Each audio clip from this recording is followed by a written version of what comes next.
So this is the 2022 Blinn Ag Mechanics Show here at the Rankin Ag Complex. We have around 180 plus projects, as well as 400 exhibitors and 50 judges.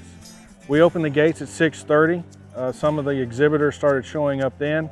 Everyone was in place by 9:30, and then we started judging soon thereafter. And then hopefully between 3:30 and 4, we're going to have the actual award ceremony where the class winners will get plaques, as well as the division winners, and then the announcement of grand and reserve champions. The welding and cutting competitions, they're just a test of what the kids are able to do. The welding contest tests their ability to actually weld two pieces of metal together.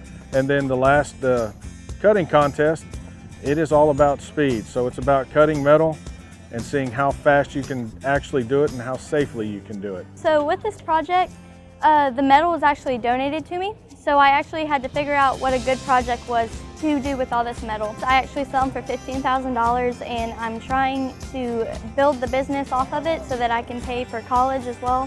So this is the extreme rotating fixture table. This table rotates clockwise, counterclockwise. It could rotate a whole 360 if you wanted it to. All you have to do is press a pedal. It's a good experience, plus you get to learn something new that you can use in the future. And it's also, you get to meet new people, experience new things, and overall, it's a really good experience.